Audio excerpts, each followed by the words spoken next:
do curso PM desse ano, e nós temos, assim, tentado fazer aquela experiência, né, de, mesmo distantes, mas nos aproximarmos cada vez mais através da internet, e a gente já descobriu que, mesmo assim, mesmo com essa dificuldade, a gente consegue também ter essa presença de Jesus no meio.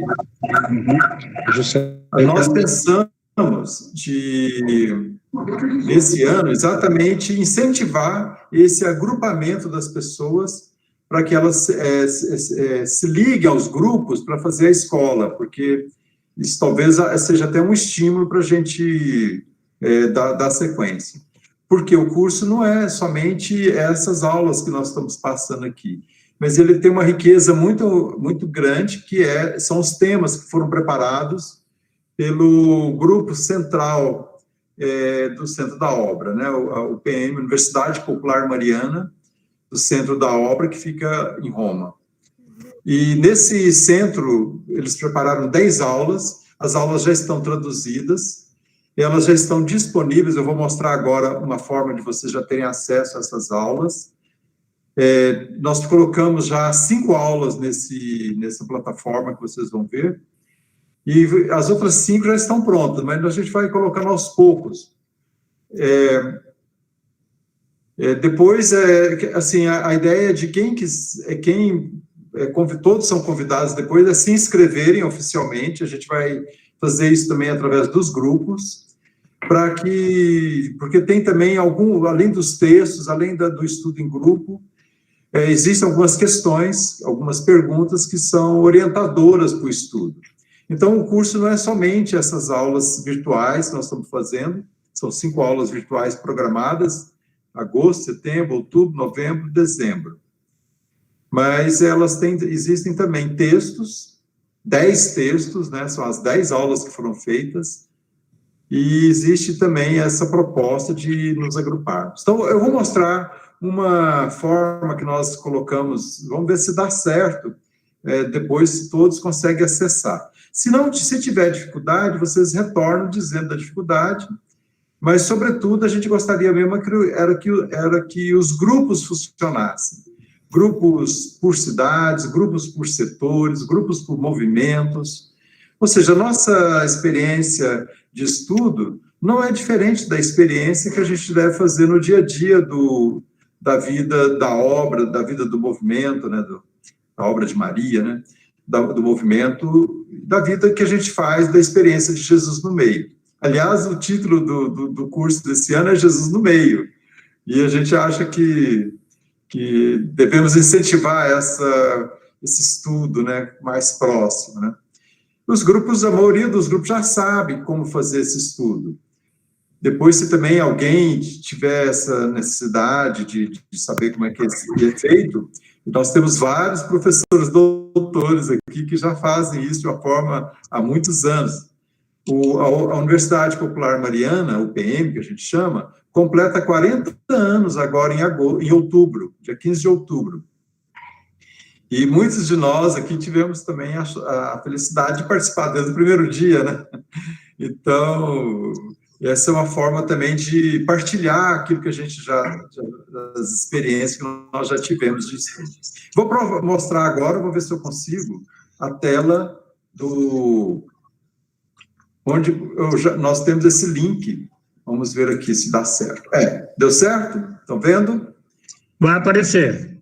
Está aparecendo, Júlio. Então, tá bom. Pois é, então okay. Aqui é um programinha, tá bom. É um programinha chamado Padlet, tem um link que faz abrir do jeito que eu fiz aqui agora. Aí, na primeira coluna que está à esquerda, tem uma breve explicação, o que é a Universidade Popular Mariana, nos estatutos gerais da obra de Maria, né, o movimento Socolares, tem lá os artigos que falam que os membros devem aprofundar essa formação teológica, catequética, profissional, né, também, não só estudo religioso, mas também da profissão. Depois, na segunda coluna, fala um pouquinho do curso 2020, que o título é Ele Vive, a Presença do Ressuscitado na Comunidade. Aqui embaixo tem um cartazinho Bem, o cartazinho é italiano, mas só para ter uma ideia nós não fizemos um cartazinho aqui no Brasil. Mas aqui tem, só para terem uma ilustração de como foi feito e qual foi o dia que foi feito os temas lá no centro da obra em Roma, né? Depois da terceira coluna, aí nós já entramos no assunto mais do nosso regional. Falamos da dificuldade que a pandemia trouxe, né, que a gente acostumava a fazer essas aulas presenciais, os grupos presenciais, mas que a gente vai superar isso aí.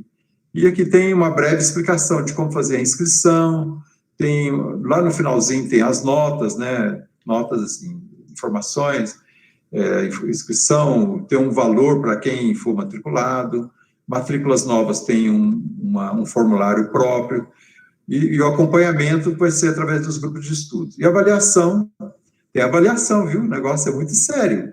A Universidade Popular tem as avaliações.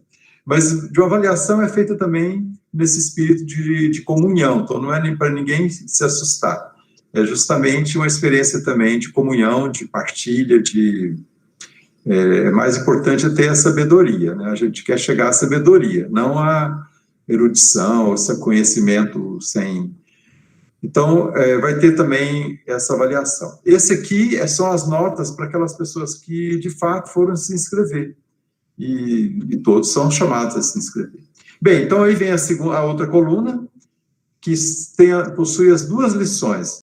A gente dá um número, um A e um B. E assim vai, 2A, 2B, 3A, 3B, até o 5B. São 10 lições. Porque coincide que a lição 1A e 1B foram feitas no mesmo dia, como eu falei, lá em Roma, né, lá no centro do movimento. Bem, aqui fala do vídeo, mas o vídeo vai estar no YouTube, a gente vai colocar o link aqui também, a plataforma aceita link.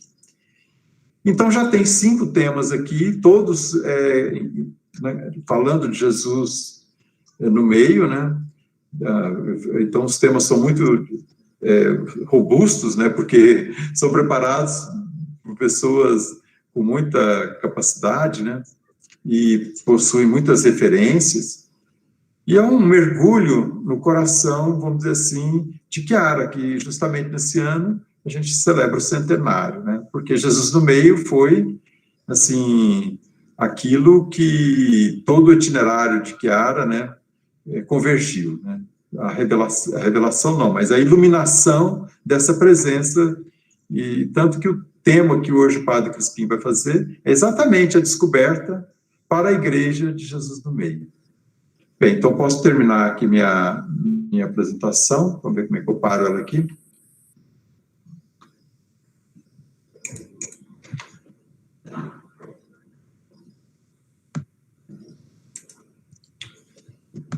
Pronto, parou, né? Então, agora, vamos ver se o Padre Crispim entrou.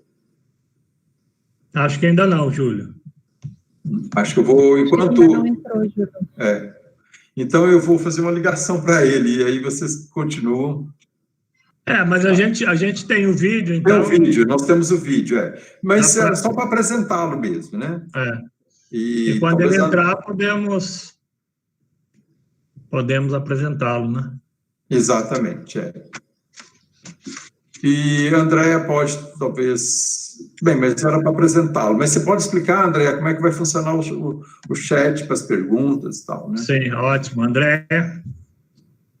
Certo, então, pessoal, aí realmente o Júlio já falou, né, como é que vai ser, o Padre Crispim vai, hoje, seguindo o nosso cronograma das lições, vai ser a lição 3A, Jesus em meio, uma descoberta para a igreja. E aí a gente tem 2 pedidos, né, um em relação, o Vicente já comentou um pouco, em relação aos microfones, né, que permaneçam fechados, a gente pede. Vicente não está falando, pode fechar o microfone. Enquanto a gente não estiver falando, pode deixar fechado, é o áudio aqui, né, deixar desativado. E a outra questão é em relação ao chat, que a gente pede que ele seja utilizado de agora em diante para as perguntas sobre o tema, né, perguntas, questionamentos, contribuições, exclusivamente sobre o tema, porque aí depois que o Padre Crispim terminar, a gente pode recolher né, as perguntas, as contribuições, e aí ele pode falar sobre isso. Agora o Júlio está ligando para ele. Ele já está aí. Ele já está já entrou? Já. Ah, que ótimo. Então, o Padre Crispim, para quem não conhece, né, eu acho que todos conhecem, mas fazendo uma pequena apresentação, né, o Padre Crispim... Vou colocar ele aqui na tela depois. Guimarães dos Santos, assessor da Comissão para a Vida e Família da CNBB e secretário executivo nacional da Pastoral Familiar. Então, bem-vindo, Padre Crispim. Padre Crispim, pode abrir teu áudio. Olá, boa noite, tudo bem? Boa noite. Estamos te vendo e ouvindo. Tá Seja bom. bem-vindo. Obrigado. Vamos colocar uma aula aí, só vai ver que será uma novidade, viu? Tá bom. Abraço. Ok.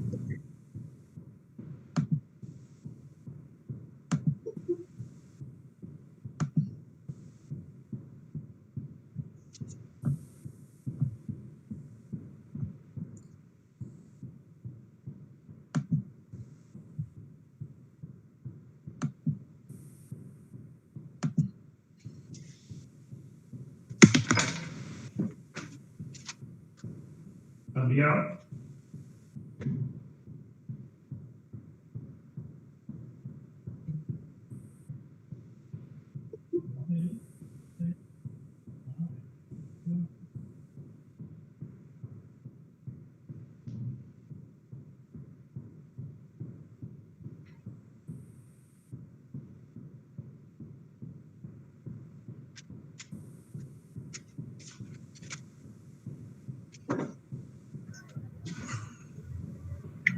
Não estamos ouvindo.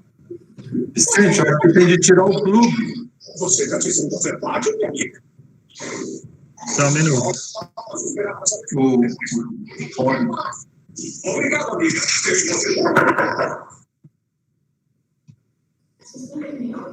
Já vamos ajustar aqui, tá? Tá bem? Fala você. Vai pro Krav Maga lá pra cima.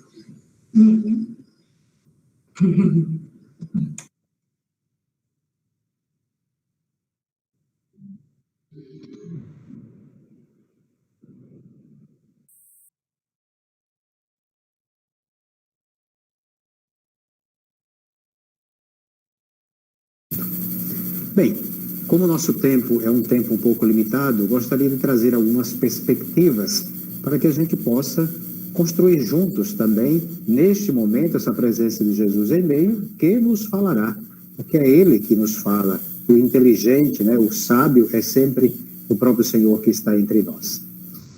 Uma primeira pergunta que me vem em mente, quando eu também estava preparando esta fala, é: quem promove a unidade? Quem realmente é capaz de construir a unidade?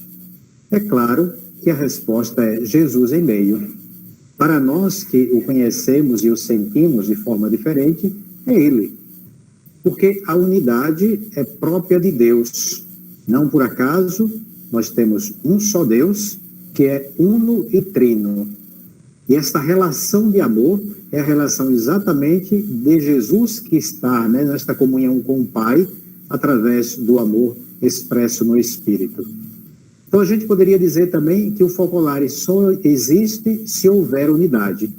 A igreja também só existe se houver unidade.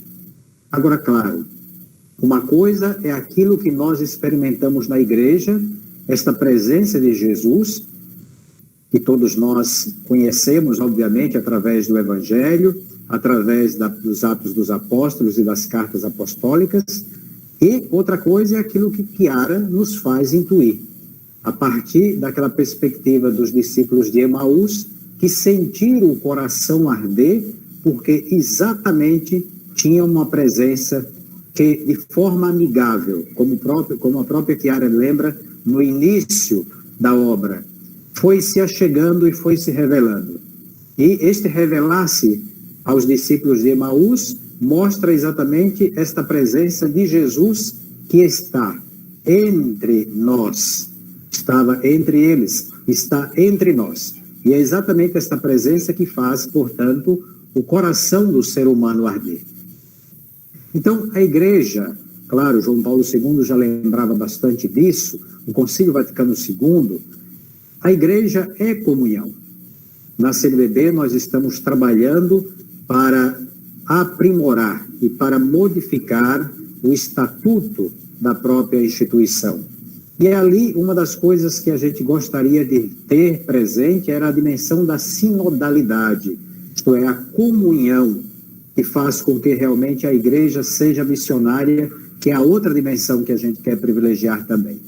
Agora, penso que nós ainda não descobrimos de forma mais profunda esta presença de Jesus em meio, algo que, para nós é possível dizer, no Focolar essa descoberta já foi feita.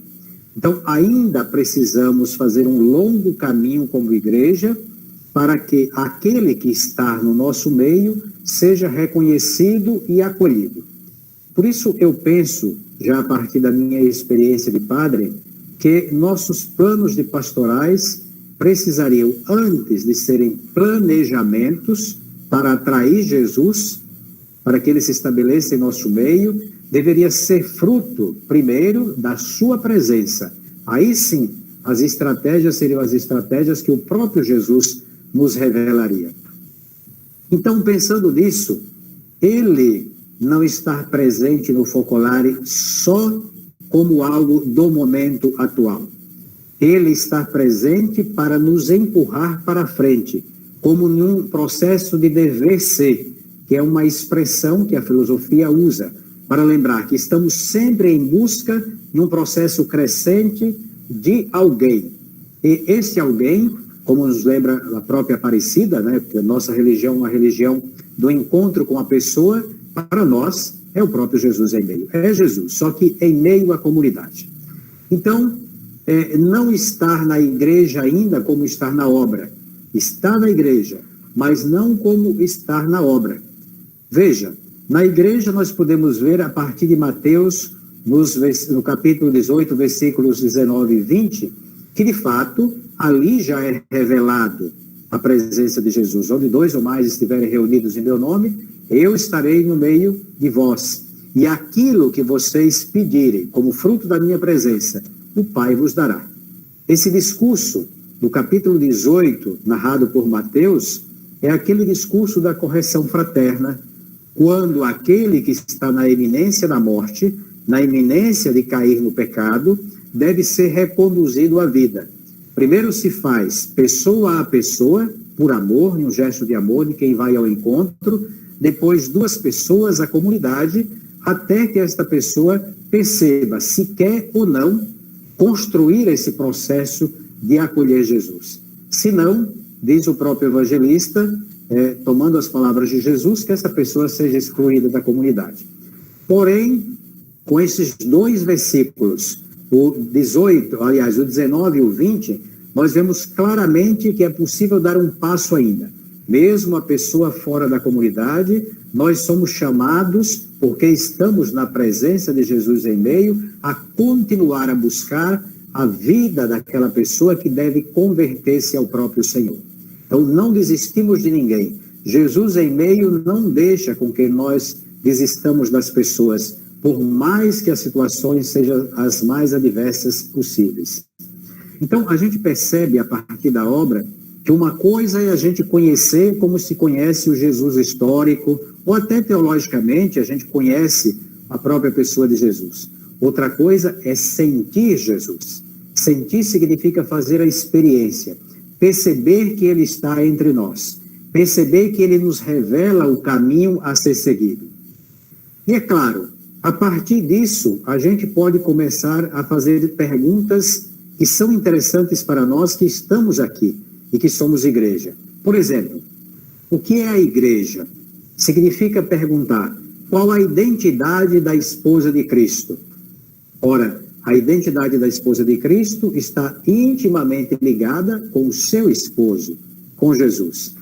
Quando Jesus em meio é percebido entre nós, a igreja, portanto, percebe a sua identidade. Esta identidade faz com que ela não se torne autorreferencial de si mesma, como nos lembra o Papa Francisco, mas a igreja percebe que ela está em vista de alguém. Este alguém é Jesus. É ele mesmo que no meio da comunidade faz essa revelação. Só podemos perceber uma igreja que não se autorreferencia como dona da verdade, mas que aponta para a verdade que é Cristo, quando ele, o Senhor, está entre nós e nos abre os olhos e nos faz o coração arder, como fez com os discípulos de Emaús.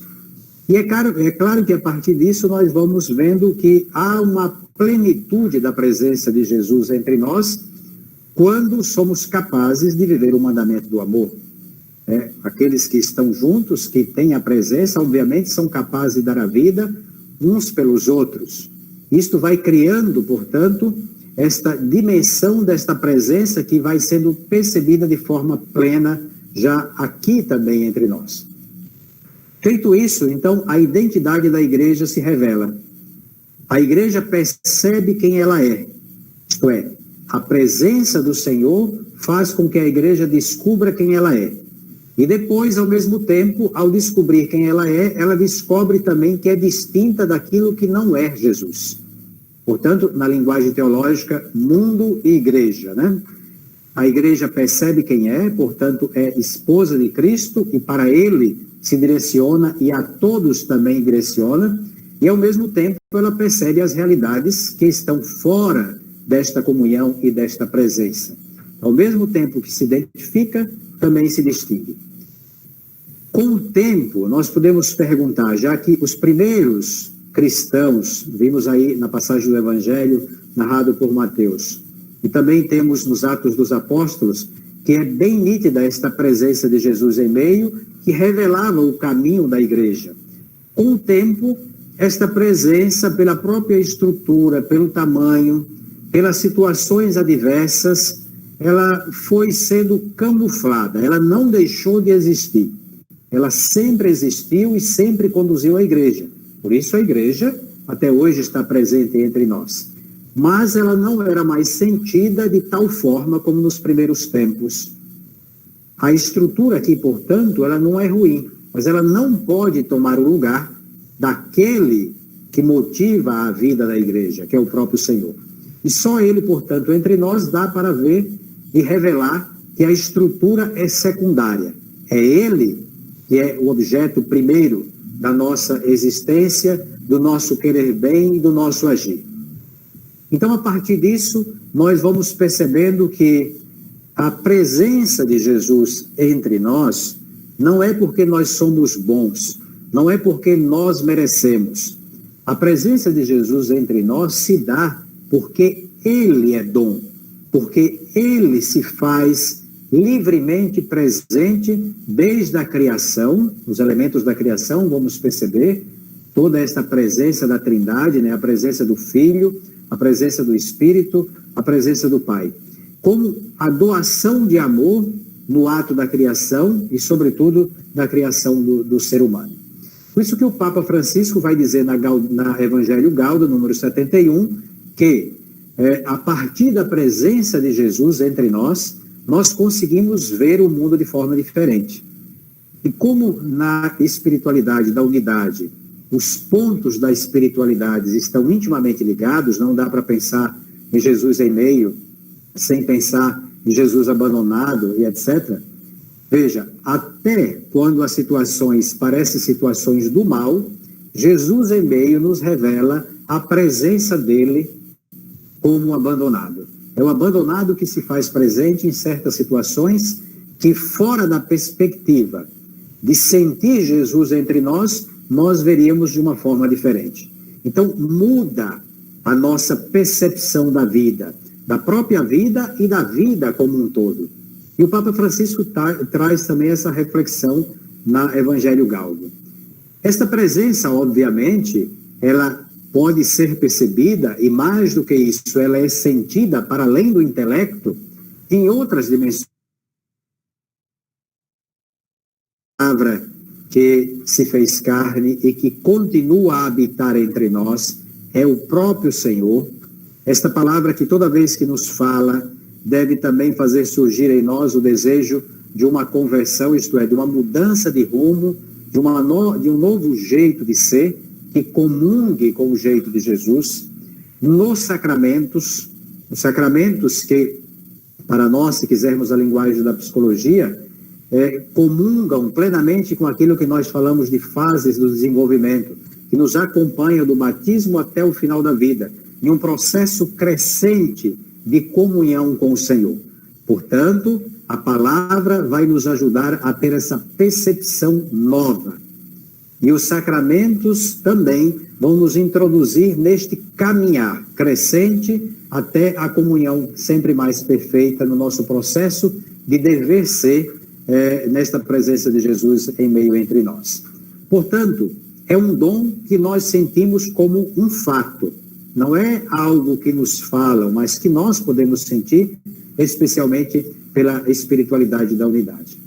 Agora, obviamente, como nos lembra Chiara, este dom gratuito, né, esse doar-se a nós, à comunidade, precisa também ser acolhido. E, muitas vezes, por tantas situações, a gente não acolhe. Não porque as pessoas são más, mas porque estamos cheios de outras situações, de outras perspectivas. Então, Jesus em meio, que está sempre entre nós, precisa agora ser acolhido, ser visto. Nós poderíamos usar a expressão precisa ser desvelado, tirar o véu do nosso rosto para que a gente possa percebê-lo em meio a nós. E uma vez desvelado, precisa ser assumido. E como assumir Jesus entre nós? Ora, só é possível através da vivência do amor recíproco. Este amor que exige, obviamente, a morte de si para que tenhamos a vida. Nós recebemos a vida em plenitude no Senhor. Quando descobrimos o jeito que o Senhor quer que a vivamos, nós temos, portanto, a plenitude da vida. Jesus em meio nos dá a plenitude da vida, para que realmente a gente possa percebê-la, porque é Ele que vai revelar essa vida. Aquilo que é necessário, aquilo que foi pensado para cada um de nós, desde a eternidade. Como nos lembra Jeremias, antes que te formasse no seio da tua mãe, eu te conhecia, eu te pensei, eu te desejei. Assim, Jesus entre nós, Jesus em meio, vai nos revelando esse desejo do Pai, que é o desejo que os seus filhos tenham vida plena. Então, daí vem a identidade pessoal. Cada um nesta relação com Jesus e na relação com Jesus entre nós, vai descobrindo, embora seja entre nós, vai descobrindo a sua própria identidade. Portanto, aí nós temos o eu e o nós, não em contradição, mas como complementariedade. A partir disso, nós podemos olhar para a figura de Maria como esta criatura que se deixa moldar, que sente esta presença de Jesus. Obviamente que a presença de Jesus entre nós também é uma presença que é precedida pela presença pessoal, por isso a oração pessoal, a vida de comunhão pessoal com Jesus, para estabelecer depois também esta vida de comunhão entre os irmãos, né, com os irmãos, né? E Maria, portanto, faz essa experiência. Agora, Maria faz a experiência porque faz também o gesto de esvaziamento, né? Por amor a Deus, que depois se faz carne no seu próprio seio e na sua vida como um todo, porque Deus não se encarnou na pessoa de Jesus só no seio de Maria, se encarnou em todo o seu ser. Maria foi fazendo renúncias para ser aquilo que deveria ser, não para ser aquilo que ela pensava, mas para ser aquilo que Deus pensou. Portanto, o seu dever ser de Maria, né? Que era ser a pessoa que ia acolher Jesus na sua plenitude, em toda a sua vida, desde a sua encarnação até a sua morte, até o seu fim último, e depois continuando, obviamente, como aquela que permanecia presente na igreja e continua a fazê-lo ainda hoje. Então, Jesus que está entre nós, nesta percepção mariana, no perfil mariano, vai, portanto, construindo a unidade, a comunhão, que, como eu disse, se dá com o diferente, né? A comunhão não é fruto da uniformidade, mas é fruto do processo de alteridade entre aqueles que são diferentes, mas que confluem todos para uma mesma meta. E a nossa meta é sempre o Senhor. E se Ele está entre nós, portanto, essas diferenças são preservadas, a própria individualidade de cada pessoa, mas ao mesmo tempo nós vamos percebendo que vamos todos caminhando para a meta, que é o próprio Jesus. E é esta presença dele entre nós que nos faz essa revelação tão importante. Depois também nós vamos percebendo, que Yara vai nos ajudando a perceber, que a presença de Jesus na igreja, né, ela vai ser percebida não só nos sacramentos e na palavra, vai ser percebida também nos ministros que compõem a hierarquia, podemos dizer também nas congregações, nos carismas, como no carisma da unidade, e até nas próprias pessoas leigas, né, nas famílias, nos ambientes. Em tudo a gente pode ir percebendo esta presença de Jesus entre nós. E é claro, como eu disse, para não ofuscar esta presença e a gente começar a perceber outras coisas ao invés de perceber Ele que está entre nós, é preciso, portanto, fazer o caminho também da renúncia.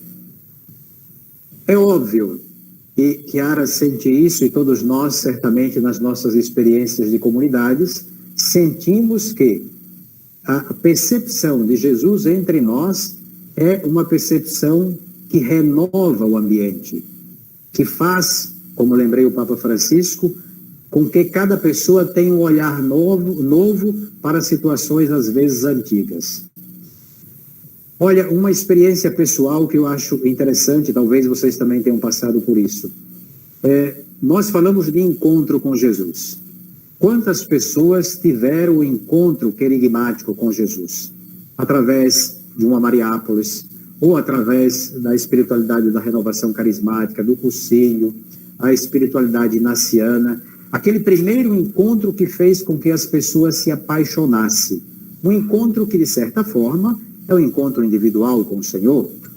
E depois a gente percebe, 4, 5 meses depois, há um esfriamento deste encontro e desta experiência.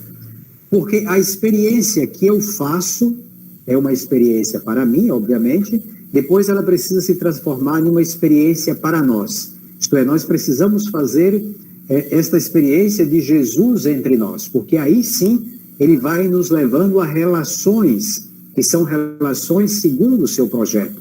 Porque se eu faço a experiência somente minha, e depois essa experiência não se torna uma experiência nossa, obviamente que ela tende a esfriar, porque eu tenho relações com outras pessoas.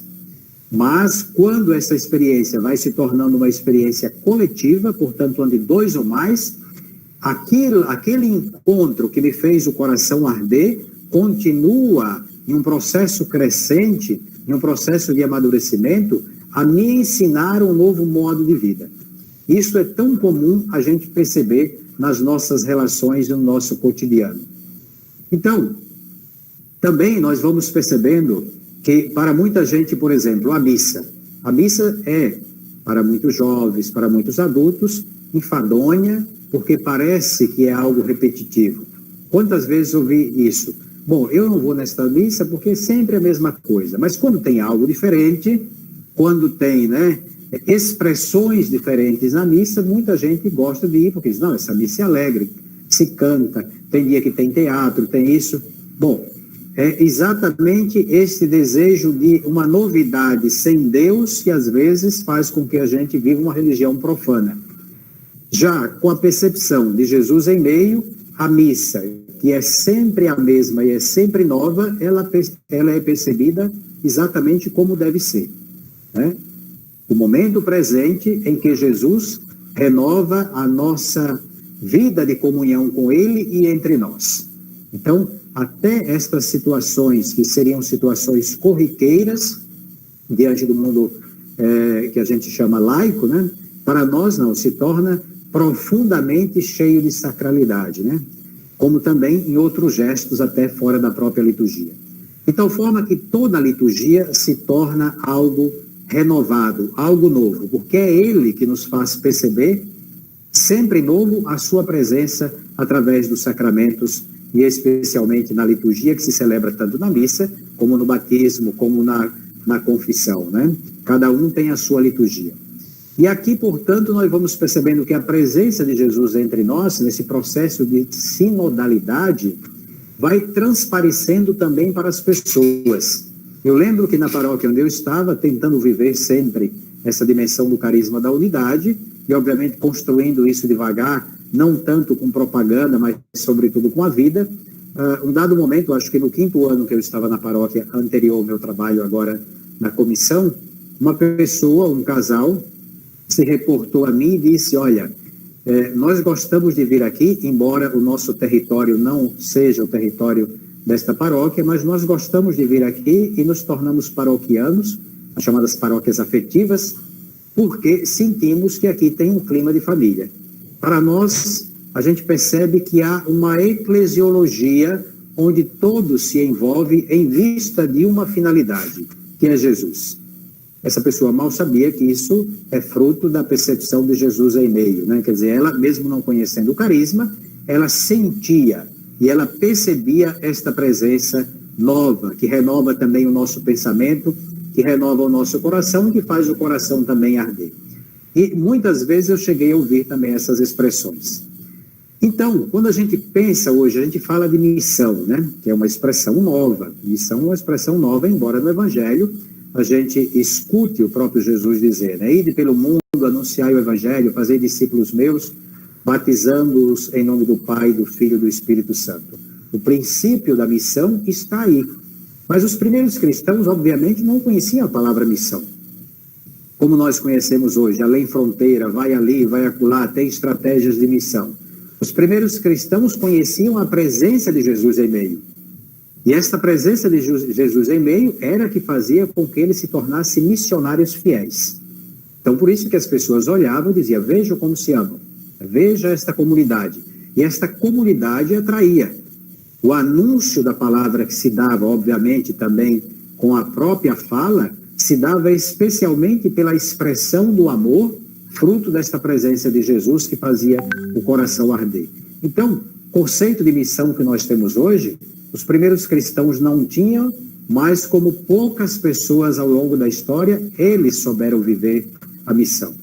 Claro, os santos, aqueles que estão nos altares, também souberam viver a missão, porque tinham esta presença de Jesus dentro do próprio coração, dentro do próprio seio. Por isso expressavam na comunidade e o encontro dos outros. Então, por isso que Chiara também fala sobre as pequenas comunidades itinerantes, né? Para nós do Brasil e na América Latina é muito interessante falar de pequenas comunidades, igrejas domésticas, porque a pequena comunidade, e aqui tem um diferencial na percepção de Chiara, porque às vezes para nós pequena comunidade ainda é aquele que se desloca para um ambiente, né, e se reúne como uma pequena comunidade. Para Chiara, aqueles que vivem este ambiente, com Jesus em meio, faz com que esta pequena comunidade se torne itinerante, porque voltando com a presença de Jesus em meio, eu vou doá-lo no trabalho, na escola e em todos os ambientes onde eu estiver, para que ele construa, a partir desta presença aqui da comunidade, também ali outras comunidades, né, ambientais, comunidades onde se sinta esta presença de Jesus, uma presença que renova. Então, essas expressões, comunidades, né, pequenas comunidades, ou comunidades eclesiais missionárias, como nos lembra o plano de pastoral da nossa igreja no Brasil, 2019-2023, elas poderão certamente ser uma realidade se forem frutos de Jesus em meio, muito mais do que fruto das nossas estratégias pastorais, que são necessárias, obviamente, né? Nós não negamos isso, né? Nós não negamos, mas sabemos que, sobretudo, deve ser fruto dele que está entre nós, que nos impulsiona a fazer os nossos projetos pastorais. Antes, às vezes, a gente se preocupa em fazer o projeto para ver se Jesus vem habitar entre nós. Eu, para finalizar, vos conto uma pequena experiência, que talvez até já tenha partilhado com alguns do Focolare, que para mim é muito importante, porque tem essa incidência pastoral na vida da comunidade, que hoje é uma expressão também do meu trabalho nacional. Na vida de comunhão, na minha diocese de Dourados, no Mato Grosso do Sul, eu convivia com a comunidade dentro daquilo que era possível, porque às vezes os meus trabalhos pastorais não me permitiam estar sempre nas reuniões da Palavra de Vida, mas a gente mantinha sempre a vida de comunhão. E eu lembro que uma pessoa da obra, um casal da obra, por causa dessa vida de comunhão, me fez uma sugestão pastoral voltada para a dimensão da família. Que no começo eu não entendi, até achei um pouquinho ruim, porque me deu a impressão que a pessoa estava avançando o sinal. Depois eu fui percebendo que era importante ouvir, porque a pessoa fez aquela sugestão por amor. E ali eu comecei a perceber que existia essa dimensão da comunhão, portanto, da presença de Jesus em meio, e era ele que estava sugerindo, portanto, aquela ação concreta. E começamos a agir de forma muito simples, era uma ação voltada para um casal, depois se estendeu para outros casais, tomou corpo na nossa diocese, sobretudo naquilo que se relaciona à preparação das futuras famílias, e depois o fruto desse trabalho, que foi um fruto da presença de Jesus em meio, e depois nós fomos construindo mais do que um projeto pastoral com começo, meio e fim, que tem, obviamente, mas antes, todos que iam aderindo, a gente fazia questão de lembrar que era a presença de Jesus em meio que nos conduzia.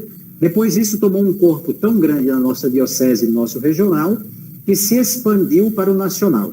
E hoje é uma proposta, né, de acompanhamento daqueles que vão casar, daqueles que querem construir família, que façam essa experiência de construir a presença de Jesus em meio. O casal de noivos com o casal já que contraiu o matrimônio, que acompanha numa catequese onde a principal coisa, para além da doutrina, é exatamente que Jesus faça arder o coração, que Jesus dê a direção daquilo que deve ser dito, daquilo que deve ser realizado, e se o casamento também deve ser realizado. Então isso rendeu tantos frutos que hoje nós vemos uma expressão nacional, né, fruto de uma pequena conversa, de uma pequena partilha e de uma sugestão que parecia pequena, e hoje nós percebemos que é grande, porque Jesus em meio sempre nos revela, a partir da simplicidade, coisas que são grandes, como revelou a Chiara o carisma da unidade. Espero que eu tenha contribuído, pelo menos não tenha atrapalhado.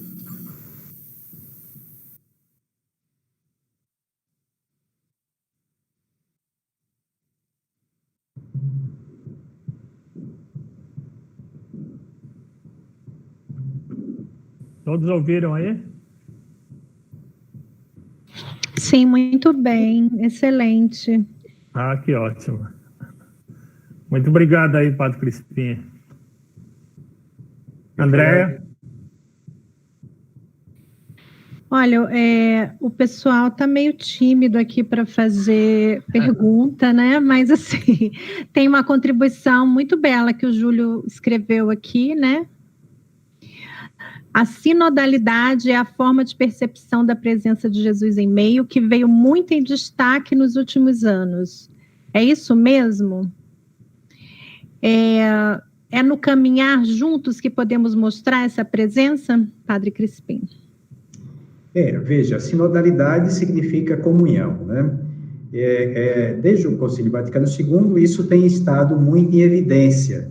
Os papas deste período trazem com muita frequência esta própria realidade. E, claro, nós sabemos que aqui tem uma contribuição no carisma da unidade. De uma forma ou de outra, né, o carisma da unidade foi contribuindo também, né? Claro, o carisma da unidade nasce um pouquinho antes do concílio, mas já nessa perspectiva. E depois, isso se intensifica no pós-concílio e, ao mesmo tempo, claro, nós precisamos perceber que muitos bispos foram sendo nomeados a partir do carisma da unidade, muitas pessoas da própria obra começaram a ter contato com a hierarquia da igreja, né, com os bispos, e isto foi influenciando de maneira simples e não ostensiva, para que as pessoas fossem percebendo também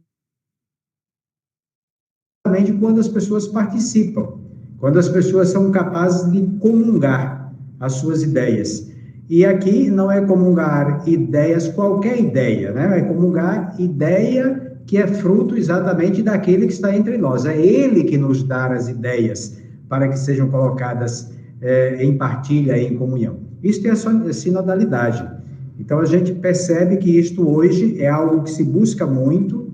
Aqui na Igreja do Brasil, nós, como eu falei, estamos reformando os estatutos, e um dos grandes desejos é que dentro da igreja haja sinodalidade, a comunhão. Fora da igreja, haja sempre o diálogo. Obrigada, Padre Crispim. Excelente exposição. Tem uma outra pergunta aqui da Gislaine, né? Ela diz assim: amanhã eu e meu esposo já iremos começar a acompanhar um casal de noivos. Acredito que no modelo que o senhor compartilhou, como estamos em um tempo atípico, o senhor poderia sugerir algo para alcançarmos os objetivos finais? Bom, o objetivo final só no céu, viu? Então não dá para sugerir agora. Mas mesmo atípico, é importante que nesta relação haja esse desprendimento de espírito para não se sobressair a nossa sabedoria humana, mas deixa que Jesus construa o ambiente, né? Que ele vá criando esta relação de confiança, porque os conteúdos só chegam ao coração, né? Os conteúdos geralmente chegam à mente, mas só chega ao coração se for fruto de Jesus em meio. Caso contrário, vai para o intelecto. E a gente fica com a cabeça grande e o coração pequeno. Então, eu diria o seguinte: diante dos conteúdos que você deve ter acesso para começar a acompanhar, depois, com muita simplicidade, procure realmente criar este clima de amor recíproco, porque aí Jesus leva o encontro para frente, ele é que vai dando a direção, vai abrindo o coração de vocês e o coração também dos noivos para esta comunhão, né, que fará com que certamente os conteúdos, que no meu caso, os que nós sugerimos são conteúdos muito bíblicos, né? Que esses conteúdos realmente possam se tornar parte da vida daquele casal que é acompanhado, porque antes vai se tornar parte do casal que acompanha. Muito bem, obrigada, Padre Crispim. Temos outras contribuições aqui, e tem uma pergunta também aqui da Simar. Fala-se em intensidade da presença de Jesus em meio, maior ou menor. Isso é um fato? Como torná-la sempre mais intensa? É um fato. A presença de Jesus, ela está na igreja sempre, ela está no mundo, né? Aquilo que eu disse, a intensidade está em perceber ou não perceber. Quando é que uma comunidade percebe a presença de Jesus em meio? Quando ela tem amor recíproco. O tirar o véu que eu falei, não dá para a gente chegar e puxar o véu do rosto de Jesus ou do nosso. Tirar o véu é quando eu sou capaz de dar a vida pelo outro. E não são todos os ambientes religiosos que têm essa disponibilidade. Em muitos ambientes religiosos, a gente quer fazer sobressair os nossos pensamentos, né? Para que Jesus seja percebido, né, como Jesus em meio, é preciso que a gente morra. E morrer significa ser verdadeiramente quem devemos ser. Parece uma contradição, mas não é. Toda vez que eu morro, o meu ser verdadeiro está se revelando, que é o ser de Deus em mim. Então, a intensidade é esta. Eu posso dizer claramente assim, né? Os ambientes que vivi, tanto pelas minhas culpas ou pelas culpas dos outros, onde não se tinha Jesus em meio, a gente sente que é algo terrível. E o ambiente onde a gente percebe, quando a gente também está disponível para dar a vida, e a gente percebe que Jesus está entre nós, é outra coisa, é completamente diferente. Então, existe uma intensidade, não de Jesus, mas uma intensidade nossa. Jesus é sempre o mesmo. A nossa percepção de Jesus pode ser 10, 20, 30, 40, 100%. Isso depende das condições que nós estamos disponíveis para criar. Certo. Dentro dessa linha, tem as contribuições aqui do Ramon. Jesus em meio não está na igreja ainda como está na obra. Talvez poderia estar mais vivido na igreja se a obra se inserisse mais na igreja. Obra seríamos nós, né? Talvez, Ramon, não sei. Nós da obra, seria isso? Sim, eu acho que o carisma da obra, tenho certeza, né? Todos os carismas que o Espírito Santo oferece para a igreja e oferece para o mundo. E o carisma da obra, em um período em que a humanidade entra numa profunda crise de identidade, porque o eu o eu deve existir, obviamente, o self, na linguagem da psicologia, deve existir, é claro, mas ele não pode subjugar o nós. O carisma da obra vem exatamente para nos ajudar a olhar esse nós, né? E, portanto, ele é oferecido à igreja. Agora, quando eu digo ele é oferecido à igreja, não tenhamos a ilusão que todo mundo vai ser focolarino, que todo mundo vai ser gen, que todo mundo vai ser, né, voluntário. Vai estar na estrutura, né? Exatamente. É que esse carisma vai atravessar as estruturas de uma forma que não é tão perceptível pelo nome. É perceptível pela presença de Jesus, não pelo nome focolar em si. Em alguns lugares, obviamente, né? E é claro, ainda somos uma obra nova, se pensarmos na igreja, que é uma senhora de 2000 anos, né? Ainda somos uma obra nova. Quanto mais isso for se alongando, né? Quanto mais o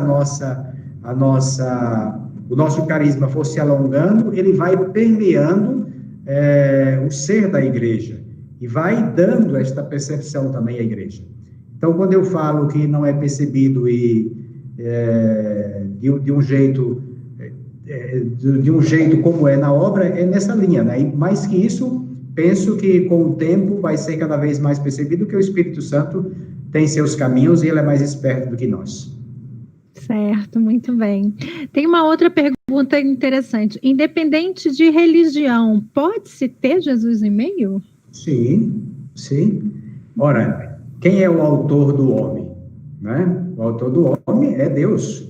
Deus é amor. Né? Se as pessoas estão dispostas a criar relações verdadeiras, embora não saibam o que significa a expressão amor, como São João lembra, né, que Deus é amor, mas estando disposta a criar relações verdadeiras significa entrar na pele do outro.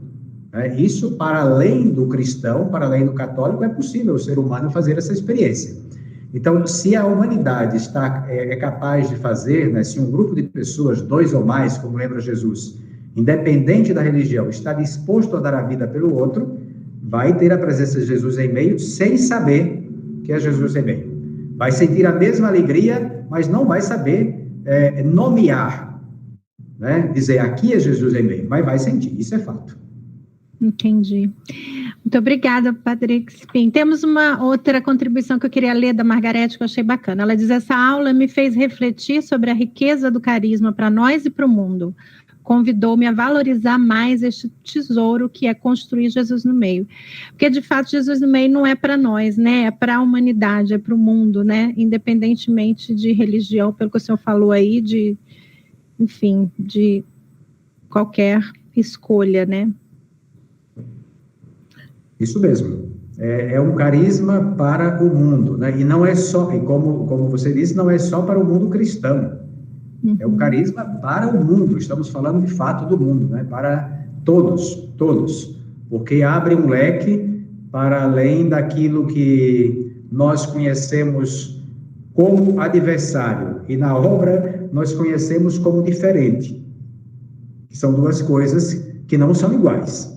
Adversário é o que se contrapõe.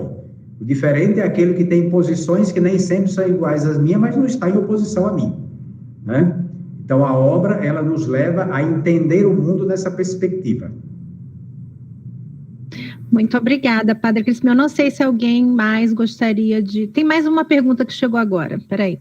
Jesus no meio, uma vez presente, a igreja o acompanha? Onde ele está, a igreja se faz também presente? Acho que sim, né? Acho que o senhor já respondeu um pouco isso. Sim, onde Jesus está. A igreja e Jesus não se separam. Nesse mundo não se separam. No outro, sim. Quando a gente chegar na vida eterna, não tem mais igreja, né? No sentido terreno. Existe a comunhão dos santos. A igreja triunfante, tudo bem, mas não nesse sentido terreno. Mas não há separação entre o esposo e a esposa, senão a gente estaria decretando segunda união, né? E não existe separação entre o esposo e a esposa aqui. Onde está Jesus, está a igreja. E vice-versa. Certo, muito bem. Não sei se alguém mais gostaria de fazer alguma pergunta. Terezinha, alguém quer fazer alguma contribuição? Muito obrigada, Padre Crispim. Padre Crispim, a gente pode entender também esse caminho sinodal como discernimento? Parece que no sínodo dos jovens teve um cardeal que usou essa palavra sinodal como um caminho de discernimento das realidades à luz de Deus. E eu fiquei com esse conceito, assim. Claro, exato. A sinodalidade, ela nos abre para olhar as expressões de Deus, né? A igreja, sendo esposa de Cristo, ela não significa que ela detém Cristo, né? Cristo e o Espírito chegam antes da igreja, nos ambientes. Então, é preciso a gente descobrir, para além da igreja, onde está se expressando, se exprimindo. Por isso, a sinodalidade, ela não nos fecha, porque senão a gente seria autorreferencial, né? É muito importante a gente entender o seguinte, né? Devemos tomar cuidado para a gente não começar a dar resposta para perguntas que não são feitas. O Espírito, através do tempo, das pessoas, das situações, mesmo as situações ruins, o Espírito está lançando perguntas para que a gente possa entender as coisas, né? E depois, se possível, dar respostas. Por isso, é profundamente plausível isso que você está dizendo. Certo. Acho que tem mais uma pergunta aí do Evaldo, né? Tem, é muito interessante essa pergunta do Evaldo. Olha, como podemos ajudar alguns dos nossos irmãos católicos, mais conservadores, que rejeitam, inclusive, o ecumenismo? E aí, depois, ele também acrescenta, como Jesus no meio pode ajudar a esclarecer a sua igreja para esses nossos irmãos? Muito boa a pergunta, né? São perguntas profundas, dá para a gente fazer uma tese aí, né? Veja, eu diria o seguinte, não só irmãos conservadores, existem irmãos de todos os lados, né? Quando a gente tem a percepção de Jesus em meio, não tem conservador nem progressista, tem sempre Jesus. E é por isso que a igreja, muitas vezes, ela é criticada. Por exemplo, pensemos politicamente, né? A igreja é criticada quando faz a defesa do não aborto como conservadora. Quando trabalha a questão dos pobres, é criticada como progressista. Ora, é a mesma igreja. É sempre o que está na periferia que a igreja defende. Então, depende de como a gente olha. É um olhar fracionado. Este é o olhar de quem não fez ainda a experiência de desvelar Jesus em meio, né? Então, para esclarecer, a gente nem sempre consegue esclarecer tudo, viu, minha gente? As pessoas têm liberdade também, né? Tem gente que quer continuar com óculos escuros, a gente vai fazer o quê? Agora, a nossa parte cabe entrar um pouco na pele do outro. Por que é que o outro é assim, né? Por que é que o outro se tornou assim?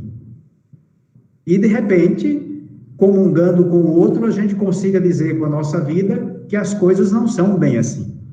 Mas se a gente tentar, assim como o outro rejeita e quer colocar na nossa cabeça aquela rejeição e o faz de forma impositiva, a gente tem que tomar cuidado para não fazer assim. Se não entrar na vida do outro para entender o outro e depois, a partir daquilo que a gente entende, amando, e a gente vai dizendo com a vida algumas coisas e com as palavras também, depois vem a vida, depois vem as palavras, né?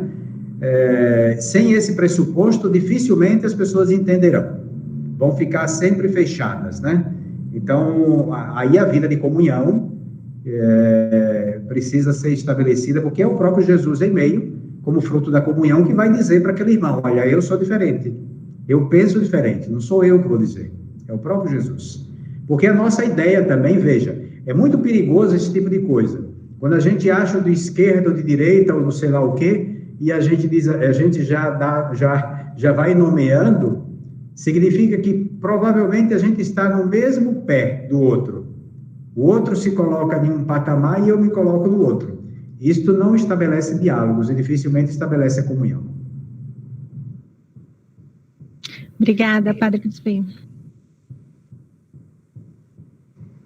Então, a gente realmente agradece a excelente aula, a sua disposição de fazer esse dom para nós. A gente sabe que o senhor é uma pessoa super ocupada, mas conseguiu esse tempinho aí para estar conosco, e a gente pede que depois o senhor retorne outras vezes, não fique, que essa não seja a única, não é? Claro. Então, a gente aproveita também para convidar todos para a próxima aula, que vai ser sobre esse último assunto aí da pergunta do ecumenismo, que vai ser no dia 21 de outubro, e nós convidamos um pastor da Igreja Presbiteriana Unida, que é muito caro, gosta muito do focolário, o pastor Isaac Góes, conhece o focolário já há muitos anos, e ele está se preparando, comprou até o livro de Jesus no meio, está lendo, e uma gracinha. E aí, com o tema Jesus e Meio na Tradição Reformada, 21 de outubro.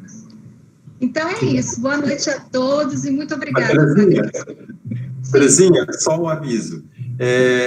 A Mili avisou que chegaram os livros com os 10 temas da UPM desse ano.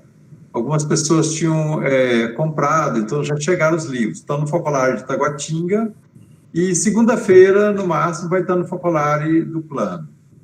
Então, só para dizer que teve essa boa notícia. Chegaram os livros, para quem gosta de estudar no livro, vai ser uma boa ajuda. Tchau para todos. Tchau, boa noite a todos. Tchau, obrigada. Boa noite. Boa noite, muito obrigado a todos. Tchau. Obrigada, Foi ótimo. Obrigada a todos.